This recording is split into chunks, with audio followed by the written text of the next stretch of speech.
नमस्कार, आप सबका हार्दिक स्वागत है योग परिचय अभ्यास क्रम में। आज छठे दिवस में हम आपके साथ कुछ नए आसनों को साझा करेंगे और कुछ पुराने आसनों के साथ अभ्यास करेंगे। तो आइए प्रार्थना के साथ अभ्यास क्रम आरंभ करते हैं। प्रार्थना के लिए किसी भी ध्यानात्मक आसन में बैठ जाएं। सुखासन, अर्धपद्मासन, पद्मासन। दोनों हाथों की ज्ञान मुद्रा धारण करें। मेरुदंड सीधा, आंखें कोमलता से बंद, शरीर का भार हल्का सा नितंब की ओर, कमर को खींचें, सीधा करें और शरीर में आने और जाने वाली सांस की जानकारी। अब धीरे से दोनों हाथों को नमस्कार मुद्रा में जोड़ें। 3 बार ओम शब्द का उच्चारण, प्रणव का जाप और उसके पश्चात मंत्रोच्चारण। सांस भरें गहरा।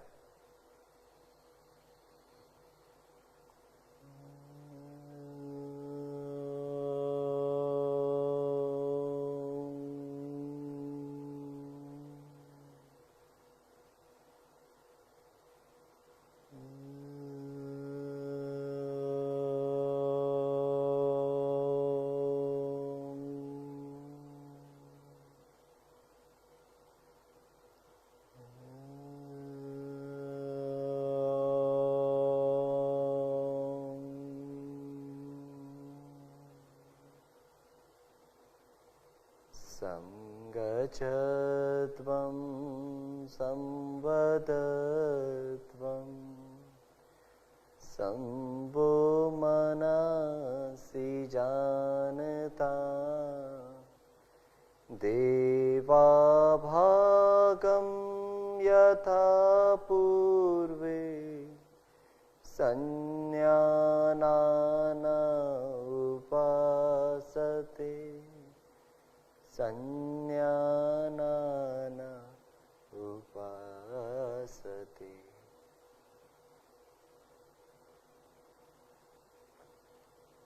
प्रार्थना के भाव को आत्मसार करें और धीरे से हथेलियों का स्पर्श आंखों पे कराएं और समय लेते हुए अपनी आंखों को खोलें, हाथों को वापस लाएं।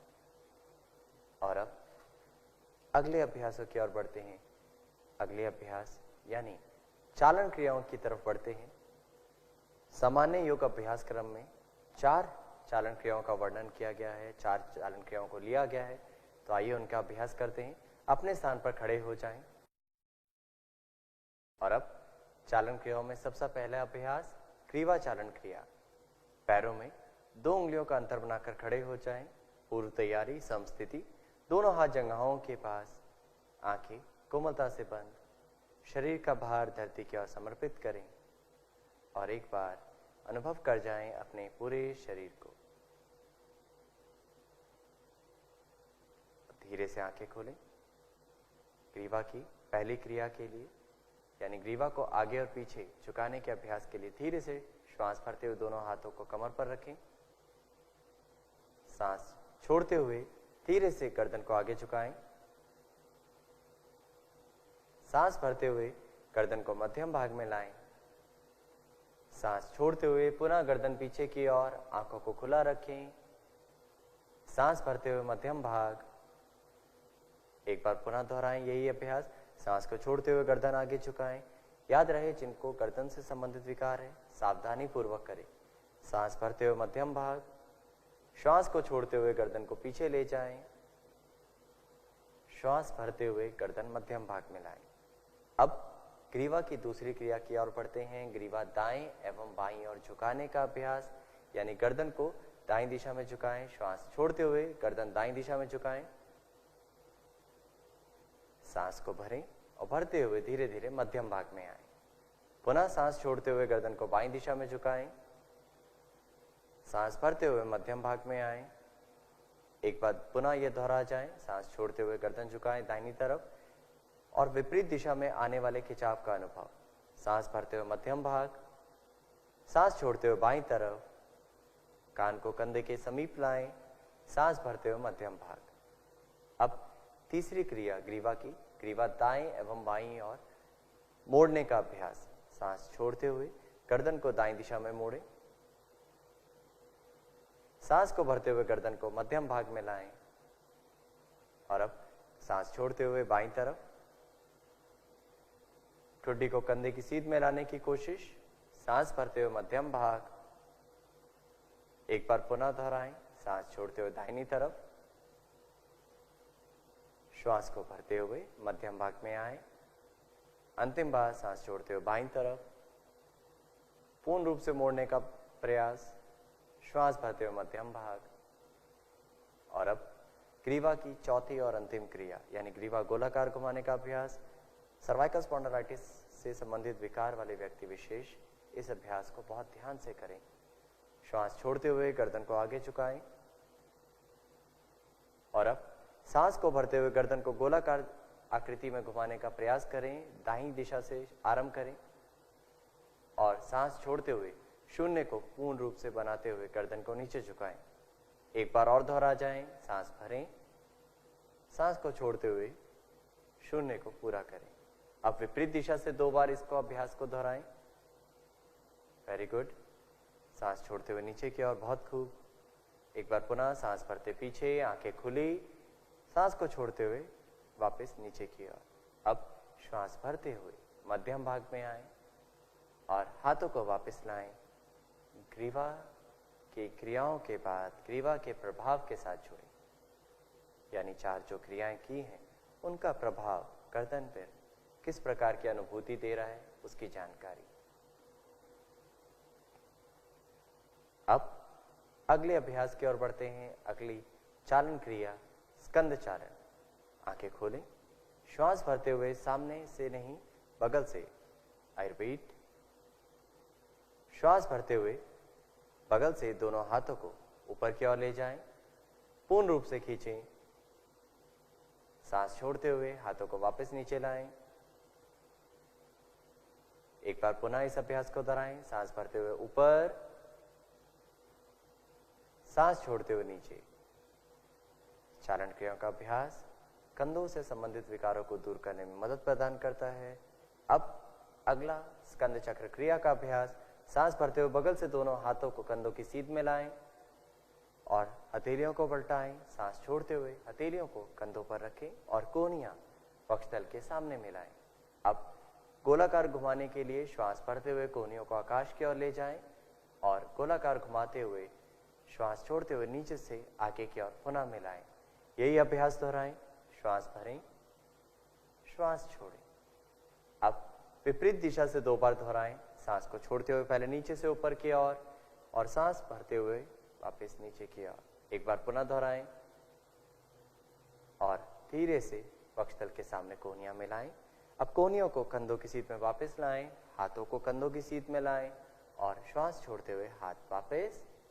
आंखों को बंद करें और चालन क्रिया यानी स्कंद चालन, स्कंद चक्र क्रिया के बाद कंधे से संबंधित जो भी अनुभूति यहां हो रही है उसके साथ जुड़े, कंधे पर आए प्रभाव के साथ जुड़े। अब तीसरी क्रिया यानी सामान्य योग अभ्यास क्रम की तीसरी क्रिया जो इसमें है कटी चालन क्रिया, उसका अभ्यास। यहां पर हम एक और अतिरिक्त क्रिया करते हैं। कटी चालन में 2 क्रियाएं यहां कर रहे हैं। तो पहली क्रिया आगे और पीछे और झुकने का अभ्यास, तो उसके लिए पैरों में कंधों से अधिक अंतर दें। अब सामने से श्वास भरते हुए दोनों हाथों को ऊपर ले जाएं, पूर्ण रूप से खींचें। सांस को छोड़ते हुए पीछे की ओर झुकें, आंखों खुला रहे। श्वास भरते हुए मध्यम भाग और श्वास छोड़ते हुए आगे की ओर झुकें और आपके हाथों की हथेलियों को पैरों के बीच में रखने की कोशिश करें, कमर को नीचे खींचें। अब यही अभ्यास वापस आकर श्वास भरते हुए ऊपर आए, एक बार पुनः दोहराएं। सांस छोड़ते हुए पीछे, सांस भरते हुए मध्यम भाग, सांस को छोड़ते हुए पुनः एक बार आगे झुकें, सीधी कमर के साथ नीचे की ओर खींचें जितना संभव है। अब श्वास भरते हुए मध्यम भाग में वापस आएं, यानी जहां से शुरू किया था खींचते हुए हाथों को सीधी कमर के साथ ऊपर और फिर हाथों को वापस ले आए बगल से और पैरों को वापस से मिला लीजिए। अब दूसरी क्रिया के लिए यानी कटी चालन की दूसरी क्रिया के लिए पैरों को पुनः खोलें कंधों जितना। श्वास को भरते हुए हाथों को सामने से ऊपर की ओर उठाएं कंधे की सीध में। अब श्वास को छोड़ते हुए दाईं दिशा में मुड़ें। दाहिना हाथ सीधा, बायां हाथ कंधे की सीध में मोड़ कर रखें। श्वास भरते हुए मध्यम भाग में आए। सांस को छोड़ते हुए बाईं दिशा में और श्वास को भरते हुए मध्यम भाग। एक बार पुनः दोहराएं। ध्यान रहे सांस को छोड़ते हुए जा रहे हैं तो उस पूरे समय में सांस छोड़ते हुए जाइए। सांस भरते मध्यम भाग, सांस छोड़ते हुए बाईं दिशा में पूरी तरह मुड़ने का प्रयास, भरते हुए मध्यम भाग। धीरे से हाथों को वापस लाएं, आंखों को बंद करें और पैरों को मिला लीजिए। विश्राम करें। कटी प्रदेश में आए बदलावों का प्रभाव अनुभव करें। कटी चालन क्रिया के बाद जो भी अनुभूति कटी प्रदेश में हो रही है उसकी जानकारी भीतर से प्राप्त करें। और अगले चालन क्रिया की ओर बढ़ते हैं। आंखों को खोलें, चेहरे पे प्रसन्नता के भाव, पैरों में कंधे जितना अंतर दें। घुटने की चालन क्रिया, दोनों हाथों को कंधों की सीध में सामने की ओर उठाएं। सांस को छोड़ते हुए बैठने की स्थिति में आए। धीरे से घुटनों को मोड़ें और बैठने की स्थिति में आए। घुटने से दर्द वाले व्यक्ति यानी जिनको घुटनों में दर्द है, इस अभ्यास को सावधानी पूर्वक करें। वापस आए, सांस भरते हुए। अब सांस छोड़ते हुए एक बार पुनः झुकें, नीचे की ओर जाएं। सांस भरते हुए मध्यम भाग और हाथों को वापस लाएं, पैरों को मिलाएं और समस्थिति में विश्राम करें। घुटने का अभ्यास, घुटने की क्रिया का अभ्यास जो प्रभाव दे रहा है उस क्षेत्र में, उसका अनुभव। ये 4 चालन क्रियाएं, ग्रीवा, स्कंद, कटी और घुटने की चालन क्रिया, हमें आगे के अभ्यासों के लिए तैयार करती है। आगे के अभ्यास यानी योगासनों का अभ्यास। तो चालन क्रियाओं के अभ्यास के बाद योगासनों की तरफ बढ़ते हैं। आंखों को खोलें। पहला अभ्यास ताड़ासन। ताड़ासन के लिए दिशा बदलें और अब ताड़ासन के लिए पैरों में 2 इंच का अंतर बनाकर खड़े हो जाएं। ताड़ासन, ताड़ के पेड़ के समान पूर्ण स्थिति। श्वास भरते हुए दोनों हाथ सामने से कंधों की सीध में लाएं और हाथों की उंगलियां फंसाते हुए श्वास छोड़ते हुए हथेलियां पलटा दें। अब पुनः एक बार सांस भरते हुए हाथों को ऊपर ले जाएं। याद रहे इसमें सीने वाले भाग को आगे न धकेलें, कमर में कर्वनुमा आकृति न बनाएं, सीधी शरीर को पूर्ण रूप से ताने। सामान्य सांस और एक बिंदु पर ध्यान देते हुए आंखों की पुतलियां ना हिलाएं। एक बिंदु पर एकाग्रता और धीरे से एड़ियां उठाएं और पंजों पर संतुलन बनाएं। जिन साधकों को एड़ियों में दर्द हो, घुटनों में दर्द हो, एड़ियां ना उठाएं। एड़ियां नीचे रखकर भी यह अभ्यास कर सकते हैं। धीरे से एड़ियां वापस लाएं। हाथों को वापस लाने का प्रयास आरंभ करें। हाथों को खोलें और हाथों को नीचे ले आएं। याद रहे जिस भी स्थिति में हम रुकते हैं वहां सांस सामान्य होना चाहिए और शरीर के प्रति सजगता होनी चाहिए। अब अगले अभ्यास की ओर बढ़ते हैं। अगला अभ्यास भी संतुलन श्रेणी का अभ्यास, वृक्षासन। करवट लें इधर की तरफ जी। वृक्षासन शरीर में संतुलन बनाने में सहायता प्रदान करता है और न्यूरोमस्कुलर कोऑर्डिनेशन में भी मदद प्रदान करता है। तो तैयार हो इस लाभ के लिए। धीरे से दाहिना पैर मोड़ें। दाहिने पैर के तलवे को बाएं जंघा मूल पर रखें। संतुलन बनाएं पहले यहां पर। अब बगल से दोनों हाथों को श्वास भरते हुए ऊपर ले जाएं और नमस्कार मुद्रा में जोड़ लीजिए। शरीर को ताने, एक सीधनुमा आकृति दें। इस स्थिति में शरीर के प्रति सजग, श्वास सामान्य रखें, श्वास के प्रति सजग। धीरे से हाथों को वापस लाएं और दाहिने पैर को भी वापस ले आएं। अब यही अभ्यास बाएं पैर के साथ दोहराएं।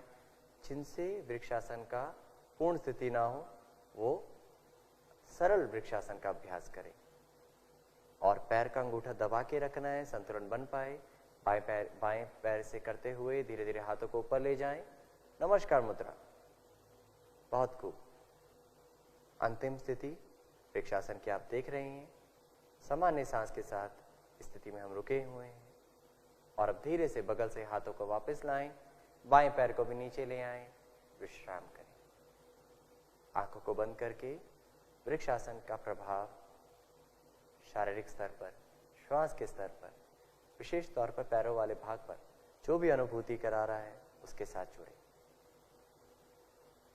अब अगले अभ्यास की ओर, यानी तीसरा आसन पाद हस्तासन। करवट लें। खड़े होकर किए जाने वाले आसनों में 5 योगासनों का चयन किया गया है। तो तीसरा आसन पाद हस्तासन, पैरों में 2 उंगलियों का अंतर, श्वास भरते हुए सामने से दोनों हाथों को आकाश की ओर खींचें, पूर्ण रूप से पहले शरीर को तानें। अब सांस छोड़ते हुए सीधी कमर के साथ आगे झुकें और यथासंभव आगे झुकने के बाद हाथों की उंगलियों को पैरों की उंगलियों के पास रखें। संभव है हथेलियां जमीन पे लगाना, जरूर लगाएं, नहीं तो उंगलियां रखें और कोहनियां शरीर के समीप करते हुए माथे को पैरों के बीच में लगाने की कोशिश करें। यह पूर्ण स्थिति है। नितंब से लेके एड़ी वाला भाग सीधा सामान्य श्वास प्रश्वास के साथ स्थिति में बने रहें। और पाद हस्तासन कमर में लचीलापन लाता है। इस लचीलेपन का लाभ उठाने के लिए कुछ क्षण जरूर स्थिति में बने रहें। धीरे धीरे सांस भरते हुए वापस आएं। सामने से दोनों हाथों को खींचते हुए सीधी कमर आने की कोशिश, हाथों को खींचें और बगल से दोनों हाथों को वापस लाएं और अब आसन के प्रभाव के साथ जुड़ें। Feel the impact. आंखों को बंद करें। जो भी बदलाव इस क्षण हो रहे हैं उनका अनुभव। आसन करते वक्त तो हम आसन के साथ जुड़ते हैं, परंतु आसन के पश्चात भी यदि हम उसके साथ जुड़ पाते हैं तो हम ज्यादा लाभ उठा पाते हैं। अब अगला अभ्यास, यदि हमने आगे झुककर अभ्यास किया है तो पीछे झुकना स्वाभाविक तौर पे आवश्यक हो जाता है। अब अर्धचक्रासन। आंखें खोलें, हाथों को कमर पर रखें, श्वास भरते हुए, श्वास छोड़ते हुए कोहनियां समीप करें। एक बार पुनः धीरे से सांस भरते हुए गर्दन पीछे की ओर ले जाएं। सांस को छोड़ते हुए धीरे धीरे पीछे की ओर झुकें। यथासंभव शरीर का लचीलापन, शरीर की क्षमता को जांचते हुए झुकें। सामने वाले को देखकर अपनी क्षमता से ज्यादा ना करें। आंखें खुली रखें, पैरों पर दबाव बनाए रखें हल्का हल्का, और धीरे धीरे वापस आने के लिए सांस को भरते हुए मध्यम भाग में वापस आएं। हाथों को वापस लाएं, आंखों को बंद करें, प्रभाव के साथ जुड़ें। अर्धचक्रासन फेफड़ों की कार्य क्षमता बढ़ाता है, साथ ही साथ मेरुदंड में लचीलापन भी बढ़ाता है। तो यहां हमने 4 आसनों का अभ्यास खड़े होकर किया। अंतिम आसन खड़े होकर त्रिकोण आसन। पुनः एक बार करवट लें, इस तरफ दिशा ले लें। त्रिकोण आसन के लिए पैरों में लगभग 2 से 2.5 फीट का अंतर दें। याद रहे, जब भी आप अंतर देकर खड़े हो रहे हैं तो आपके पंजे और एड़ियां समानांतर हो। अब सांस भरते हुए दोनों हाथों को बगल से कंधों की सीध में ले जाएं। हथेलियों का मुख सामने की ओर, उंगलियां मिली हुई। धीरे से दाहिने पैर के पंजे को दाईं दिशा में मोड़ें। सांस को भरें एक बार गहरा और सांस को छोड़ते हुए धीरे धीरे दाईं दिशा में झुकते जाएं। यथासंभव झुकें। दाहिने हाथ की उंगलियों को दाएं पैर के पीछे रखने की कोशिश और उसके बाद धीरे से गर्दन घुमाएं। ऊपर हाथ की उंगलियों को देखने की कोशिश करें। यह पूर्ण स्थिति है सामान्य योग अभ्यास क्रम में लिए गए त्रिकोण आसन की स्थिति। त्रिकोण आसन में शरीर का भार मध्यम भाग में हो, ध्यान रहे आगे या पीछे की ओर नहीं। सांस भरते हुए मध्यम भाग में वापस आएं। दाहिने पैर के पंजे को सीधा करें। इसका विपरीत तरफ यानी विपरीत दिशा में कर जाएं। बाएं दिशा में सांस छोड़ते हुए झुक जाएं। बाएं हाथ की उंगलियों को बाएं पैर के पीछे रखने की कोशिश करें और अब गर्दन घुमा के दाहिने हाथ को देखें। दोनों हाथ एक सीध में लाने की कोशिश। रोजाना का अभ्यास। आप भी सोचते हैं कि रोजाना हम इतने इन आसनों को रिपीट क्यों कर रहे हैं। जब आप रोजाना इन आसनों को करते हैं तो आपके शरीर में लचीलापन बढ़ता जाता है, आसन में पकड़ बढ़ती जाती है और आसन परिपक्वता की ओर बढ़ता है। सांस भरते हुए धीरे धीरे मध्यम भाग में वापस आएं। बाएं पैर को सीधा करें और धीरे से दोनों हाथों को वापस लाएं, पैरों को मिलाएं। अब समय है आसन के प्रभाव के साथ जुड़ने का। आंखें बंद और फील द इम्पैक्ट। श्वास प्रश्वास के साथ प्रभाव का अनुभव। त्रिकोण आसन कटी प्रदेश में अतिरिक्त वसा को कम करने में मदद प्रदान करता है, साथ ही साथ शरीर के पैरों वाले भाग की मांसपेशियों को लचीला बनाता है, मजबूती प्रदान करता है। अब आगे बढ़ते हैं बैठकर किए जाने वाले आसनों की तरफ। तो धीरे से आंखें खोलें। बैठकर करने वाले श्रेणी में 7 आसनों का वर्णन यहाँ पर है। तो सर्वप्रथम विश्राम आसन। पैरों को सीधा करें, हाथों को पीछे रखें, हाथों के ऊपर हल्का दबाव दें, गर्दन को पीछे की ओर और पैरों में अंतर दें। विश्राम आसन नाम से ही परिचित है, विश्राम की स्थिति। तो यह स्थिति बैठकर किए जाने वाले आसनों की शुरुआती स्थिति है और अंतिम स्थिति भी कह सकते हैं, यानी शुरुआत भी यहां से करें और अंत भी। अब आगे बढ़ते हैं दंडासन की ओर। दंडासन, दोनों पैरों को मिलाएं, आंखें खोलते हुए, हाथों को नितंब के पास रखें, मेरुदंड सीधा रखें, कोशिश करें हथेलियों पर दबाव दें, कमर खींचें, पैरों के अंगूठे मिले हुए हैं, एड़ियां मिली हुई हैं, जांच लीजिए। यह पूर्ण स्थिति है दंडासन की। यहां पर कुछ एक श्वास अनुभव करें। दंडासन मेरुदंड को सीधनुमाकृति प्रदान करने में, मजबूती प्रदान करने में बहुत लाभदायक है और आगे के आसनों के लिए पूर्व तैयारी भी कहें तो गलत नहीं है। अब यहीं से हम आगे बढ़ते हैं अगले आसन की ओर, वज्रासन। धीरे से दाहिने पैर को मोड़ें, दाएं पैर के पंजे को अपने नितंब के पास लाएं, दाहिनी एड़ी का स्पर्श नितंब से कराएं। ऐसे ही बाएं पैर को मोड़ते हुए अब दोनों पैरों के बीच में बैठ जाएं, अर्थात एड़ियों के बीच में बैठ जाएं। व्यवस्थित कर लें अपने आप को। अक्सर लोग एड़ियों को नितंब में चुबाते हैं, एड़ियों को फैला कर रखें जिससे पिंडलियों वाला भाग थोड़ा बाहर की ओर फैल पाए। देख रहे हैं सामने कितने सुंदर तरीके से वो प्रस्तुत कर रहे हैं। धीरे से दोनों हाथों को घुटनों पर रखें, आंखें बंद करें और वज्रासन में आने और जाने वाली सांस के साथ जुड़े। वज्रासन बैठकर खाना खाने के पश्चात यह आसन यदि आप करते हैं तो बहुत ही लाभदायक है। वज्रासन पाचन तंत्र के लिए बहुत लाभदायक है। धीरे से आंखें खोलें और अब धीरे से अगले अभ्यासों की ओर हम बढ़ेंगे, यानी अर्ध उष्ट्रासन। जिन साधकों से उष्ट्रासन का अभ्यास ना हो पाए वो इस आसन को 2 बार करेंगे, परंतु पहले हम अर्ध उष्ट्रासन सभी साथ में करेंगे। तो घुटनों के बल खड़े हो जाएं, आंखों को खोलते हुए कुछ इंच की दूरी बना ले घुटनों और पंजों के बीच। अब सांस भरते हुए हाथों को नितंब पर रखें, उंगलियों का मुख नीचे की ओर, सांस खाली करते हुए कोहनियों को नजदीक करें। सांस भरते हुए गर्दन पीछे की ओर और सांस छोड़ते हुए पीछे की ओर झुकते जाएं।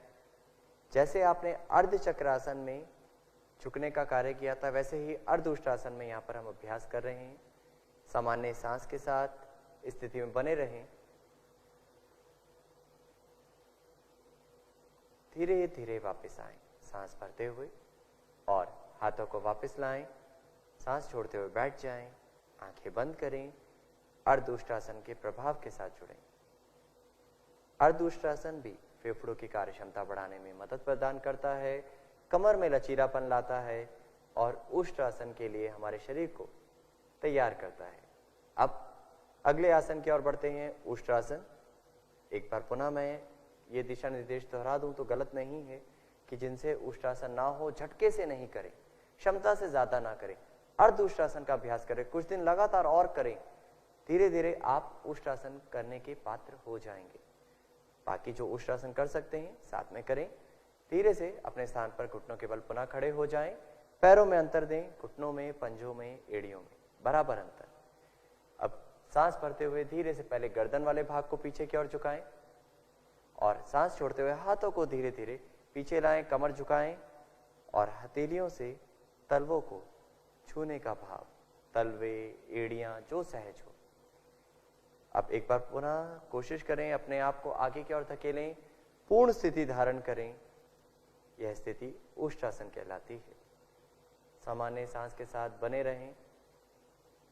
धीरे धीरे कमर, सीने को वापस लाना शुरू करें और सांस छोड़ते हुए अपनी प्रारंभिक स्थिति यानी वज्रासन में बैठ जाएं। प्रारंभिक स्थिति में विश्राम करें, आंखें बंद करें, उष्ट्रासन के प्रभाव के साथ जुड़े। जांचें श्वास कैसी हो गई, इस वक्त मनोस्थिति कैसी हो गई, क्या आसन सच में हमें प्राणायाम करने के लिए तैयारी प्रदान करता है, क्या सच में मन धीरे धीरे स्थिर हो रहा है, भीतर की ओर आ रहा है। तो ये सब चीजें जांचते जाएं। अब अगले अभ्यास की ओर बढ़ते हैं। अगला अभ्यास बैकवर्ड बेंडिंग यानी पीछे झुकने के बाद आगे झुकने का अभ्यास, शशक आसन। आंखें खोलें, हाथों की सहायता से घुटनों का फैलाएं, दोनों हाथों को घुटनों के बीच में रखें और श्वास छोड़ते हुए धीरे धीरे आगे की ओर झुकते जाएं। पेट, सीना और ठुड्डी वाला भाग जो सहज हो धरती पे लगाएं, कमर को खींचें और पूर्ण स्थिति में कुछ क्षण बने रहें, या ये कहें कुछ क्षण विश्राम करें। एक अच्छा अभ्यासी पूर्ण स्थिति में भी विश्राम करता है। सामान्य सांस के साथ बने रहें। धीरे धीरे वापस आए, सांस भरते हुए धीरे धीरे वापस आना है, झटके से नहीं। पैरों को मिलाएं और प्रारंभिक स्थिति वज्रासन। विश्राम करें, प्रभाव के साथ जुड़ें। शशक आसन कमर को तो लचीलापन देता ही है, साथ ही साथ हमारे पेल्विक फ्लोर मसल्स में भी लचीलापन लाता है और तनाव और चिंताओं को दूर करने में सहायता प्रदान करता है। यानी तनाव और चिंता से ग्रस्त व्यक्ति इस आसन को अक्सर इस अभ्यास को करें तो वह इस परेशानी से थोड़ा अपने आप को दूर कर सकते हैं। अब अगला अभ्यास उत्तान मंडूकासन। उत्तान मंडूकासन के लिए पुनः एक बार पैरों को फैलाएं, सांस भरते हुए सामने से दोनों हाथों को ऊपर ले जाएं, पूर्ण रूप से खींचें, ताने और सांस छोड़ते हुए गर्दन के पीछे से विपरीत कंधों पर अपनी हथेलियों को छूने का प्रयास करें, अर्थात हथेलियों से कंधों को छुएं, कोहनियों को खींचें, सीने को ढीला छोड़ें, पूर्ण स्थिति में बने रहें। आंखें बंद और आती जाती सांस के साथ इस आसन का अनुभव करें। किस प्रकार सांस आ रही है, कौन सा भाग फैल रहा है, कौन सा भाग शिथिल हो रहा है। धीरे धीरे वापस आएं, दोनों हाथों को ऊपर की ओर खींचें और बगल से हाथों को वापस ले आएं। हाथों की सहायता से पैरों को मिलाएं और वापस वज्रासन की स्थिति। तो बैठकर करने वाले आसनों में हमने लगभग अभी तक 6 आसनों का अभ्यास कर चुके हैं और अंतिम आसन की ओर अपनी यात्रा लेकर चलते हैं। इस अभ्यास क्रम में अंतिम बैठकर करने वाला आसन वक्रासन। तो पूर्व अभ्यास में आपने देखा था, जिनसे ना हो वो सरल तरीके से घुटना पकड़ सकते हैं। आज भी हम कहेंगे जिनसे ना हो वो सरल अभ्यास करें, पर उससे पहले तैयारी दंडासन में आ जाएं। वज्रासन से एक एक पैर को सीधा करें। अब दंडासन से ही अभ्यास आरंभ करेंगे। वक्रासन यानी मेरुदंड को मोड़ने का अभ्यास। तो धीरे से दाहिने पैर को मोड़े, दाहिने पैर के पंजे को बाएं घुटने के साथ रखें, दाहिना हाथ धीरे से पीछे ले जाएं, हाथ की हथेलियां दबाव देते हुए कमर हल्की सी सीधी करने की कोशिश। अब बाएं हाथ को दाहिने घुटने के ऊपर से घुमाते हुए पंजे के पास रखने का भाव, संभव है तो, नहीं संभव अपने पंजे को पकड़ें, वो भी संभव नहीं तो अपने टखने को पकड़ लीजिए। अब कमर खींचें, सांस भरते हुए ऊपर की ओर, सांस छोड़ते हुए कमर को दाईं दिशा में मोड़ें और वक्रासन की पूर्ण स्थिति धारण करें। वक्रासन मेरुदंड में लचीलापन लाता है, पाचन तंत्र को सशक्त करता है और अगर हम कहें डायबिटीज यानी हमारे मधुमेह को दूर करने में, मधुमेह से संबंधित विकार को दूर करने में मदद प्रदान करता है। धीरे से वापस आएं और विपरीत दिशा के लिए अपने आप को तैयार करें। बाएं पैर को मोड़ें, दाहिने घुटने के साथ रखें और दाहिने हाथ को बाएं घुटने के ऊपर से घुमाते हुए बायां हाथ पीछे ले जाकर रखें। पंजे के पास रखने का भाव, सांस भरते हुए कमर खींचें और बाईं तरफ मुड़ जाएं। यहाँ आंखें बंद कर सकते हैं या आंखें खोलकर एक विषय वस्तु को देखें। सहज होते जाएं, शांतमय, प्रसन्नमय, चेहरे पर प्रसन्नता के भाव। धीरे धीरे वापस आए। जब आसन में स्थिर होते हैं, सुख की अनुभूति होती और प्रसन्नता अपने आप ही घटित होती है। अब विश्राम आसन में विश्राम करें। यहाँ हमारे बैठकर करने वाले 7 आसनों का हमने अनुभव किया, प्रभाव के साथ जुड़े। अब आगे बढ़ते हैं अगले अभ्यास यानी पेट के बल लेटकर किए जाने वाले आसनों की श्रेणी।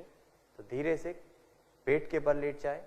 यहाँ हम 3 आसन करेंगे, मकरासन, भुजंगासन और शलभासन।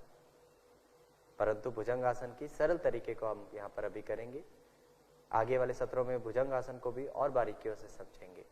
तो मकरासन के लिए पैरों को फैलाएं, पंजे बाहर की दिशा में, घुटने बाहर की दिशा में, कोहनियों को मोड़ते हुए हथेली के ऊपर हथेली रखें और अपने गाल को रखते हुए विश्राम करें। यह मकरासन की पूर्ण स्थिति है। मकरासन विश्रामदायक आसन की श्रेणियों में आने वाला एक आसन है और पेट के बल लेटकर करने वाले आसनों की पूर्व तैयारी कह सकते हैं। अब अगले अभ्यास की ओर बढ़ें, पैरों को मिलाएं। अगला अभ्यास सरल भुजंगासन।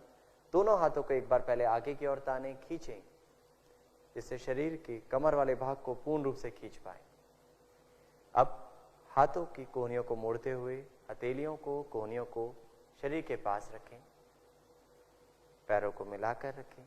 सांस भरते हुए धीरे से गर्दन उठाएं, सीने को उठाएं और हाथों को व्यवस्थित करें, कोहनियां कंधे के नीचे। सामान्य श्वास प्रश्वास के साथ इस स्थिति में बने रहें। यह सरल भुजंगासन है। भुजंगासन से पूर्व तैयारी कह सकते हैं। जिनसे भुजंगासन ना हो वो इस अभ्यास को करें। धीरे धीरे वापस आएं और मकरासन में विश्राम करें। भुजंगासन कमर दर्द से संबंधित पीड़ा को, उससे संबंधित विकारों को दूर करने में मदद प्रदान करता है। अब अगला अभ्यास शलभासन। दोनों पैरों को मिलाएं, ठुड्डी को जमीन पर लगाते हुए हाथों को जंघाओं के पास ले आएं। जिन साधकों से शलभासन करने के लिए शरीर अनुमति ना दे वो अर्ध शलभासन का अभ्यास करें। जिन साधकों को शरीर अनुमति ना दे तो अर्ध शलभासन करें। बाकी सभी जन शलभासन के लिए पैरों को मिलाएं, बिना घुटनों को मोड़ते हुए श्वास भरते हुए दोनों पैरों को उठाएं और इस स्थिति में बने रहें। यदि आपको सांस लेने में सहजता ना हो तो आप हल्की सी ठुड्डी भी उठा सकते हैं। ये उन लोगों के लिए जिनको सांस लेने में सहजता ना हो। इस स्थिति में धीरे से वापस आएं और पुनः प्रारंभिक स्थिति यानी मकरासन में विश्राम करें। शलभासन कमर दर्द को दूर करने में तो मदद करता ही है, साथ ही साथ साइटिका से संबंधित विकार को भी दूर करने में मदद करता है और मेरुदंड को सशक्त करता है। यहाँ जो अभ्यास हमने पेट के बल लेटकर किए तो उनका अनुभव हम कर रहे हैं। अब अगले अभ्यासों की ओर बढ़ते हैं। धीरे से करवट लें और पीठ के बल लेट जाएं। आसनों की श्रेणी में अंतिम आसन की श्रेणी पीठ के बल लेटकर करने वाले आसन। इस श्रेणी में आज हम 2 आसन आपके साथ नए साझा करेंगे और एक और साझा तीसरा आसन जो तैयारी होगी, जो आसन हम ऑलरेडी या पहले ही कर रहे हैं। तो कौन कौन से वो आसन हैं आइए जानते हैं। सबसे पहले उत्तान पादासन। उत्तान पादासन यानी उत्तान यानी स्ट्रेच करना, खींचना, तानना और पाद यानी पैरों को ऊपर की ओर उठाकर खींचकर रखना। यह स्थिति उत्तान पादासन कहलाती है। परंतु जिन साधकों से उत्तान पादासन ना हो उसका सरल तरीका पहले हम करेंगे। तो दोनों हाथ जंघों के पास हैं, पैरों को मिलाकर रखें, आंखों को खोल लीजिए और धीरे से एक पैर को लगभग 30 डिग्री के कोण पर उठाएं। सामान्य सांस के साथ बने रहें। अब धीरे से वापस आएं सांस छोड़ते हुए। यही अभ्यास बाएं पैर के साथ, सांस के साथ बने रहें और अब धीरे से सांस छोड़ते हुए वापस आएं। ये थी उत्तान पादासन की सरल तरीका। जिनसे ना हो वो इस तरह करें, और जो पात्र हैं उत्तान पादासन करने के, वो दोनों पैरों को एक साथ बिना घुटनों को मोड़ते हुए उठाएंगे। तो देखते हैं कैसे करें। पैरों को मिलाकर रखें, सांस भरते हुए बिना घुटनों को मोड़े दोनों पैर उठाएं। एक बार देख लीजिए, चाहे जिनके लिए यह आसन नया है। नाभि क्षेत्र पे आने वाले प्रभाव के साथ जुड़े, सांस लेते रहें। नाभि में हल्की सी कंपन की अनुभूति होगी, होने दीजिए। सांस छोड़ते हुए वापस आएं और विश्राम करें। उत्तान पादासन का प्रभाव एकदम से वापस आने के तुरंत बाद क्या हो रहा है जाने। फेफड़ों में यानी सांस लेने में कैसा बदलाव आया है, उस क्षमता को जांचें। अब एक बार पुनः इस आसन को दोहराएंगे। पैरों को मिलाएं, दोनों पैरों को सांस भरते हुए बिना घुटनों को मोड़े हुए उठाएं, लगभग 30 डिग्री के आसपास। पैर के अंगूठे दिखने आपको सहज हो जाएं, उतना उठाएं। पंजे बाहर की दिशा में या सीधे सांस के साथ बने रहें। शुरू में आप 3 से 5 सांस, धीरे धीरे 5 से 7 सांस और आगे इस तरह बढ़ें। धीरे धीरे सांस छोड़ते हुए वापस आएं और विश्राम करें। उत्तान पादासन का प्रभाव नाभि क्षेत्र पर, श्वास के स्तर पर जो बदलाव ला रहा है, उसका अनुभव करें।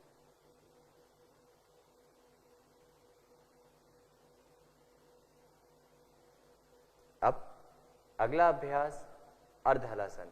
तो आज के मुख्य आसनों में अर्धहलासन, परंतु अर्धहलासन की भी सरल तरीके को हम पहले करेंगे। दोनों पैरों को मिलाएं, दोनों हाथ जंघाओं के पास। धीरे से दाहिने पैर को बिना घुटना मोड़ते हुए उठाएं, लगभग 90 डिग्री के कोण पर। एड़ी से नितंब वाला भाग सीधा, दूसरा पैर सीधा, पंजा सामान्य, और श्वास प्रश्वास के साथ बने रहें। धीरे से वापस आएं, यानी दाहिना पैर वापस ले आएं। अब यही अभ्यास विपरीत पैर के साथ, बाएं पैर के साथ कर जाएं। जब ऊपर की ओर उठा रहे हैं, सांस भरते हुए उठाया, सांस को सामान्य स्थिति में रखते हुए स्थिर किया और सांस को छोड़ते हुए वापस आ जाए। आए वापस। अब कईयों के लिए ये सरल तरीका करना भी सहज नहीं होगा, तो वो कैसे करें। धीरे से बायां पैर मोड़ लीजिए, दाहिना पैर मोड़ ले, किसी भी पैर के साथ पहले शुरू कर सकते हैं। अब जो पैर मुड़ा हुआ है उसको वैसे ही रखें। दूसरे पैर को बिना घुटना मोड़ते हुए सीधा उठाएं 90 डिग्री के कोण पर। गर्दन ढीली, कंधे ढीले। इस तरीके से भी आप अर्धहलासन का अभ्यास कर सकते हैं। धीरे से बाएं पैर को वापस ले आएं, या दाहिना पैर जो आपने उठाया है दूसरा पैर सीधा कर दें। अब यही अभ्यास दूसरे पैर के साथ, यानी एक पैर को मोड़ें और दूसरा पैर सीधा उठाते हुए 90 डिग्री का कोण बनाने का प्रयास करें। सांस लें, सांस छोड़ें, धीरे से वापस आएं। दूसरे पैर को भी सीधा कर दें और विश्राम करें। जांच लें, क्या इतना करना भी सरल नहीं था आपके लिए। यदि इतना सरल था, सहजता थी कर पाने में, तो आप अगला अभ्यास करने के पात्र है। हाँ, मेरुदंड में यानी कमर से संबंधित विकार वाले व्यक्ति अर्धहलासन सावधानी पूर्वक करें। हल्का सा घुटना भी वो मोड़ सकते हैं पूर्ण स्थिति में। आइए बढ़ते हैं अर्धहलासन की पूर्ण स्थिति की ओर। पैरों को मिलाएं, हाथों को जंघाओं के पास रखें। सांस भरते हुए दोनों पैरों को बिना घुटना मोड़े हुए 90 डिग्री के कोण पर उठाएं। एड़ी से नितंब वाला भाग सीधा और एड़ियों से कंधे वाला भाग सीधा। मुख्य बिंदु गर्दन ढीली हो, कंधे ढीले हो, सांस सामान्य रखें और स्थिति में सहज हो जाए। अर्धहलासन हाइपरटेंशन से संबंधित विकार वाले व्यक्ति विशेषों के लिए लाभदायक है और साथ ही साथ हमारी वेरिकोस वेन से संबंधित परेशानियों को दूर करने में मदद प्रदान करता है। तो जिन साधकों को वेरिकोस वेन है वो इस अभ्यास को रोजाना करें। धीरे से वापस आएं। देख पा रहे हैं जो हमारे साथ अभ्यासी हैं कितने लंबे समय तक सहजता से स्थिर थे। तो ये तभी संभव है जब रोजाना अभ्यास किया जाए। विश्राम करें। लंबे समय तक किया गया अभ्यास, रोजाना किया गया अभ्यास ही लाभदायक और फलित होता है। अब अगला अभ्यास एक पाद पवन मुक्तासन। पवन मुक्तासन का हम रोजाना के सत्र में अभ्यास कर रहे हैं, पर यहां पर हम उससे पहले एक पाद पवन मुक्तासन को आज करेंगे। जिनसे पवन मुक्तासन ना हो वो इस आसन को रोजाना कर सकते हैं। तो दोनों पैरों को मिलाएं, दोनों हाथों को जंघाओं के पास रखें, चेहरे पे प्रसन्नता के भाव, धीरे से दाहिने पैर को मोड़े, सांस छोड़ते हुए दाहिने घुटने को सीने के सामने ले आए, समीप ले आए, सांस भरते हुए हाथों की उंगलियां फंसाएं और दाहिने पैर को पकड़ लें। अब एक बार पुनः सांस भरें, सांस को छोड़ते हुए खाली करते हुए गर्दन उठाएं और अपने ठुड्डी या नासिका घुटने के संपर्क में और समीप लाने की कोशिश करें। अक्सर देखा जाता है लोग दूसरा पैर भी उठाते हैं, जैसे हमारे सामने उठाया गया है। यदि संभव ना हो तो आप पैर नीचे भी रख सकते हैं। इसमें पंजा सामान्य या बाहर की दिशा में। धीरे से वापस आएं और पैर को सीधा करें, दूसरी दिशा के लिए तैयार हो, यानी बाएं पैर के साथ। एक पाद पवन मुक्त या सुप्त पवन मुक्त, दोनों नाम से इसको जाना जाता है। पहले एक पैर के साथ, फिर दूसरे पैर के साथ, फिर आगे हम बढ़ेंगे दोनों पैरों के साथ। तो पहले देखें बाएं पैर के साथ, सामान्य सांस के साथ बने रहें और धीरे से वापस आ जाएं। पैर को सीधा करें और विश्राम करें। अब हम अगले अभ्यास की ओर बढ़ते हैं, यानी पवन मुक्तासन। पाचन तंत्र के लिए लाभदायक, शरीर से अतिरिक्त अपान वायु को दूर करने में मदद प्रदान करता है। तो इस लाभ को उठाने के लिए दोनों पैरों को मिलाएं, दोनों हाथ जंघाओं के पास, सांस भरते हुए दोनों पैरों को सीध में उठाएं, 90 डिग्री का कोण बनाएं, दोनों घुटनों को मोड़ते हुए वक्ष तल के ऊपर ले आए। अब धीरे से हाथों की उंगलियां फंसाते हुए पैरों को पकड़ लीजिए। एक बार पुनः सांस भरें, सांस छोड़ते हुए धीरे से गर्दन उठाएं, ठुड्डी या नासिका लगाने की कोशिश करें। जिन साधकों के लिए उंगलियां फंसाना सहज ना हो वो एक एक हाथ यानी दाहिने हाथ से दाहिना पैर, बाएं हाथ से बायां पैर भी पकड़ सकते हैं। धीरे से वापस आएं, सांस भरते हुए पैरों को सीधा करें, हाथों की उंगलियों को खोलते हुए और सांस को छोड़ते हुए धीरे से पैरों को वापस लाएं, विश्राम करें।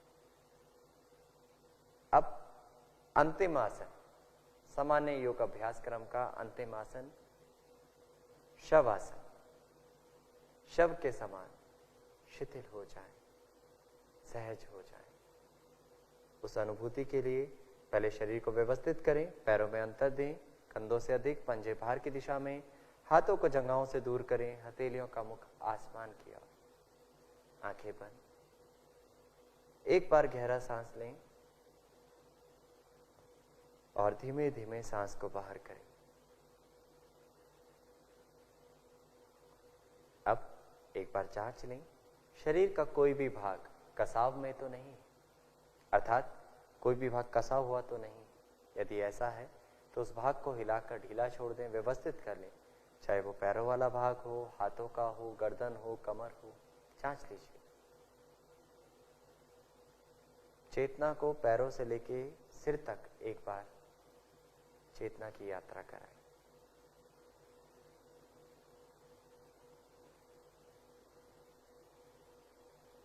अब धीरे धीरे आने और जाने वाली सांस का अनुभव, सांस की गति कैसी है उसको जांचें और धीरे धीरे सांस पर अपनी पकड़ बनाते जाएं, यानी सांस को व्यवस्थित ढंग से लेने का भाव। सांस को गहरा रूप दें, गहरा सांस लें और गहरा सांस छोड़ें। कुछ एक धीमे गहरे श्वास लें और शिथिल और शांत और सहज होते जाएं।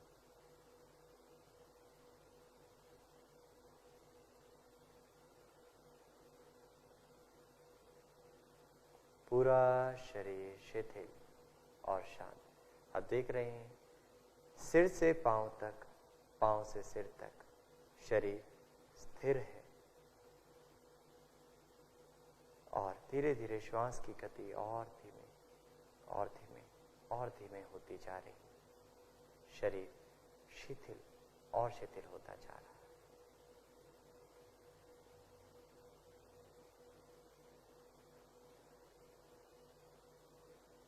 हर प्रश्वास के साथ शरीर और ढीला छोड़ते जाएं। शरीर के कमर वाले भाग को यानी पिछले भाग को धरती की तरफ छोड़ते जाएं।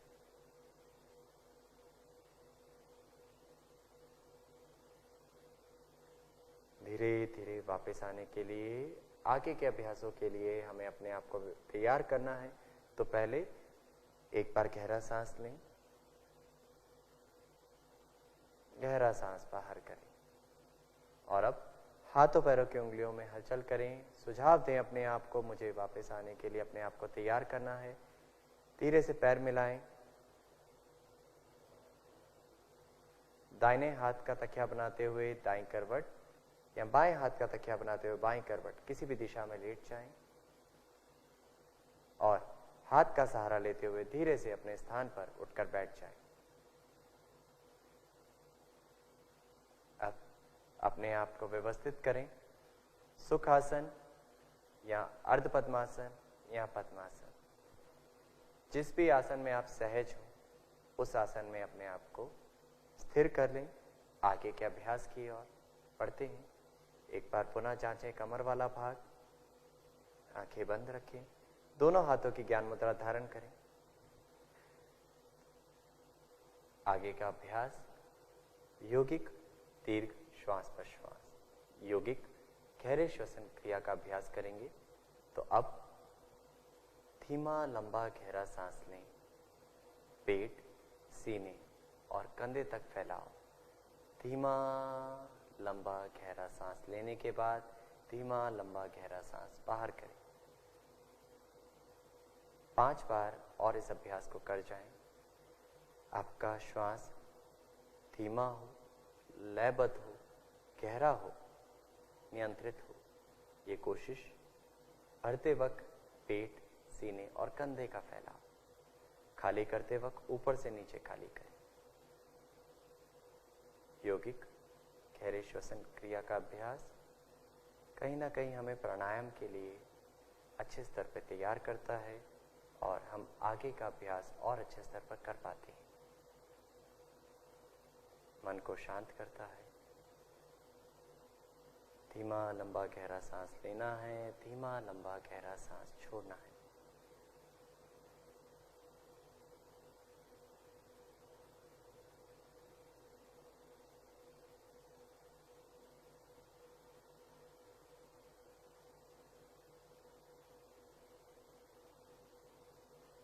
करते वक्त बीच बीच में जांच सकते हैं कमर सीधी है या नहीं, सांस के ऊपर पकड़ अभी भी बनी हुई है या नहीं। और अब 5 चरण पूर्ण होने के पश्चात अनुलोम विलोम प्राणायाम या नाड़ी शोधन प्राणायाम। तो बाएं हाथ की ज्ञान मुद्रा बनाए रखें, कमर गर्दन सीधी रखें, आंखें बंद रखें और दाहिने हाथ की नासाग्र मुद्रा बनाएं। अब पूर्ण रूप से श्वास दोनों नासिका रंध्रों से बाहर करें। धीरे से दाहिने नासिका को बंद करें और बाएं नासिका से धीमा लंबा गहरा सांस भरें नीचे से ऊपर की ओर। और पूर्ण रूप से श्वास भरने के बाद दोनों नासिका रंध्र को बंद करें और दाहिने नासिका रंध्र से गहरा धीमा श्वास छोड़ें ऊपर से नीचे की ओर।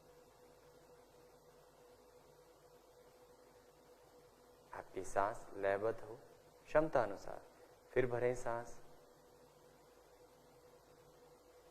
दाहिने नासिका रंध्र से बंद करें और बाएं नासिका रंध्र से श्वास बाहर करें। यह अनुलोम विलोम का एक चक्र है। ऐसे 5 चक्र और कर जाएं। यहां हम आज 1:1 को मेंटेन करने की कोशिश करेंगे।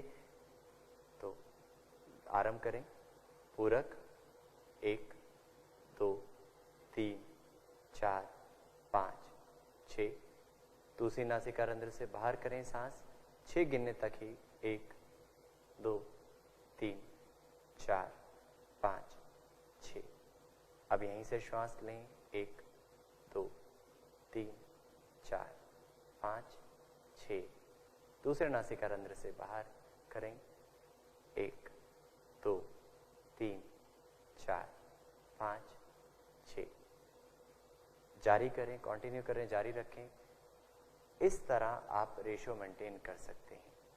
जिनके लिए 6 मात्रा तक करना संभव नहीं है, 5 मात्रा को भी कर सकते हैं या कम से कम 4। तो सांस धीमा गहरा हो, लयबद्ध हो, झटके ना हो, ध्वनि ना हो, एकाग्रता के साथ, और हर बार लयबद्ध बराबर मात्रा में लें, बराबर मात्रा में छोड़ें। जैसे किसी चीज को मथ रहे हो, ऐसे ही श्वास को मथते जाएं।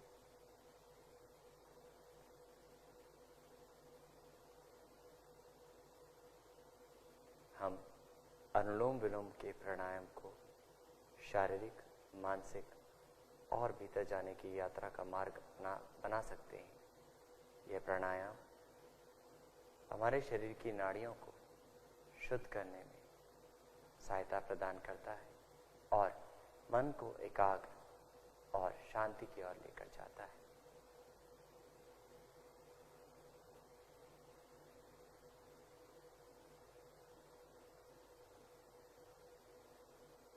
सांस में किसी भी प्रकार का कोई अवरोध आपके द्वारा उत्पन्न ना हो, ना लेने में ना छोड़ने में। लय हो, धीमा हो, गहरा हो, नियंत्रित हो। धीमा गहरा लंबा सांस पूरक कहलाता है। धीमा लंबा गहरा सांस छोड़ना रेचक कहलाता है। यहाँ हम कुंभक का प्रयोग नहीं कर रहे हैं, कुंभक नहीं कर रहे हैं, रोक नहीं रहे। सामान्य व्यक्ति विशेष पूरक और रेचक को ही अच्छे से कर ले तो श्वसन प्रणाली, श्वसन तंत्र बहुत मजबूत हो जाता है। और आज के इस पैंडेमिक सिचुएशन में अनुलोम विलोम प्राणायाम बहुत ही लाभकारी है। 5 चरण जब पूर्ण हो जाएं, तब धीरे से दाहिने हाथ को वापस लाएं। हमेशा बाएं नासिका रंध्र से आरंभ करें और बाएं नासिका रंध्र पे ही समाप्त करें। जैसे आसनों के बाद हमने उसके प्रभाव का अनुभव किया, ऐसे ही प्राणायाम के अभ्यास के बाद उसके प्रभाव के साथ जुड़ें। इस क्षण श्वास कैसी है, मन कैसा है, विचार कैसे, सच्चित आनंद। अपने शुद्ध स्वरूप को जानने का भाव रखते हुए और भीतर जाने का भाव रखते हुए हम अगले अभ्यास की ओर बढ़ते हैं। अगला अभ्यास और आज के सत्र का अंतिम अभ्यास यानी ध्यान। तो ध्यान के लिए एक बार शारीरिक तैयारी, कुछ बदलाव यदि आसन में लाना चाहते हैं, स्थिति बदलना चाहते हैं तो बदल लीजिए। सुखासन, अर्धपद्मासन या पद्मासन या चेयर पर बैठकर भी हम ध्यान का अभ्यास कर सकते हैं। मेरुदंड सीधा रहे, दोनों हाथों की ध्यान मुद्रा अपनाएं। बाएं हाथ की हथेली के ऊपर दाएं हाथ की हथेली, अंगूठे को आपस में स्पर्श करा सकते हैं या अंगूठे के ऊपर अंगूठा रख सकते हैं। कोहनियां शिथिल, मेरुदंड पुनः एक बार जांच लें, गर्दन सीधी। एक बार गहरा सांस लें और गहरा श्वास बाहर करें। अब धीरे धीरे शारीरिक स्थिति को व्यवस्थित करने के बाद, स्थिर करने के पश्चात धीरे से गर्दन उठाएं और अपनी ठुड्डी को हल्का सा ऊपर की ओर दिशा दें। अब इस स्थिति में अपनी चेतना को आते और जाते सांस के साथ कुछ क्षण बांधने का या ये कहें बहने का भाव दें। आती जाती सांस के साथ जुड़ जाएं। जो सांस आ रही, जो जा रही, ना लें ना छोड़ें, हर एक सांस को देख जाएं। साक्षी भाव के साथ हर एक सांस को अनुभव कर जाएं।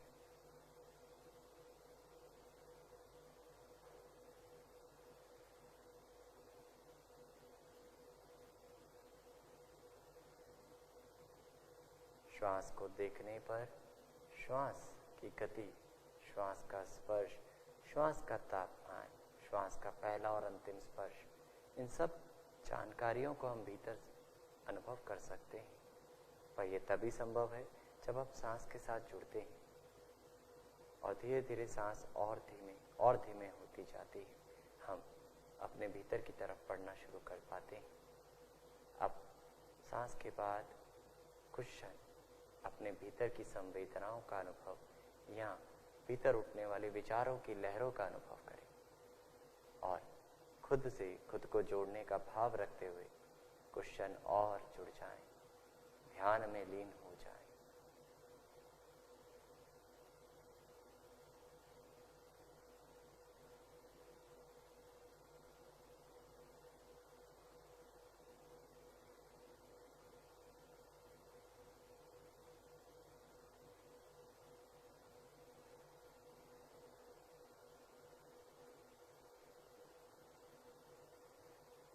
आती जाती सांस की जानकारी पुनः अनुभव करें।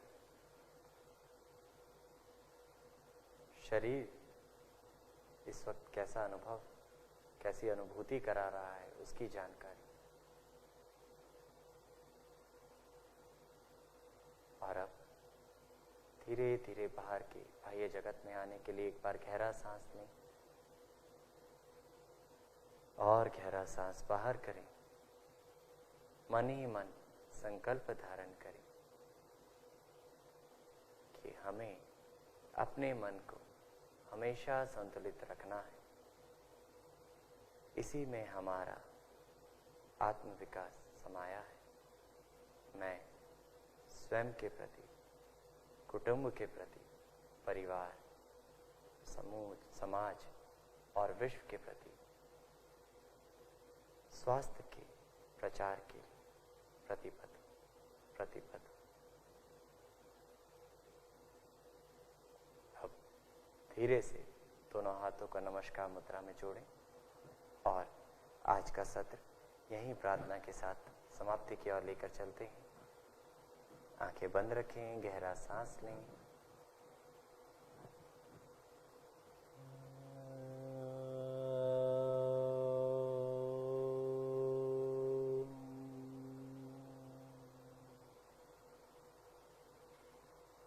सर्वे भवन्तु सुखिनः, सर्वे सन्तु निरामया,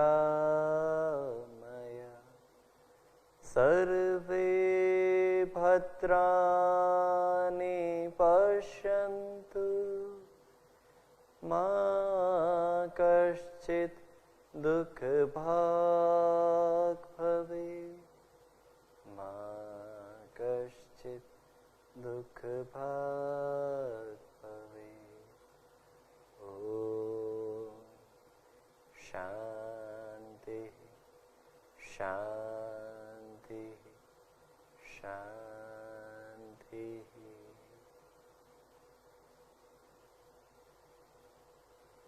सभी सुखी रहें, सभी निरोगी रहें, सभी शुभ देखें। इसी भाव के साथ धीरे धीरे हथेलियों का स्पर्श आंखों पे कराएं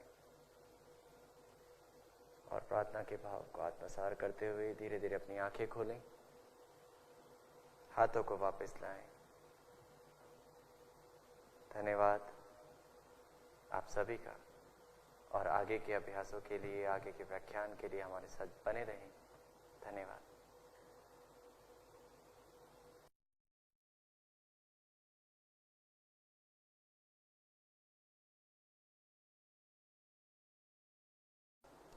नमस्कार।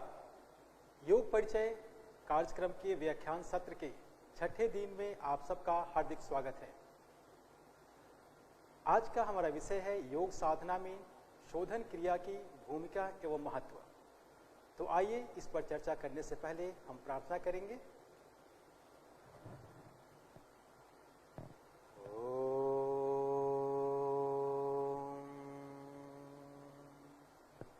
सहना भवतु, सहनौ भुनक्तु, सह वीर्यं करवावहै, तेजस्विनावधीतमस्तु मा विद्विषावहै। ओम शांति शांति शांति। धीरे से आंखें खोलें। धन्यवाद। जैसा कि आप सब जानते हैं कि आज जिस विषय पे हम चर्चा करने जा रहे हैं वह एक बहुत ही महत्वपूर्ण विषय है, शोधन क्रिया अर्थात स्वच्छता। जिस प्रकार से हम किसी घर में रहते हैं और उस घर को जब हम साफ सुथरा कर लेते हैं तभी वह बैठने योग्य होता है, ठीक उसी प्रकार से योग साधना करने से पूर्व अपने शरीर व अपने मन को शुद्ध करने के लिए योगियों ने षटकर्म की चर्चा की है। घिरण्य संहिता में इस पर महर्षि घिरण्य ने श्लोक से बताते हुए बताया कि इस क्रिया को योगी और साधक को करना जरूरी है, परंतु हठयोग पर दीपिका में सिर्फ योग की जो 6 क्रियाएं हैं उसकी ही चर्चा की गई है। सबसे पहले हम ये जानते हैं कि षटकर्म है क्या। षटकर्म यह 2 शब्दों से मिलकर बना है।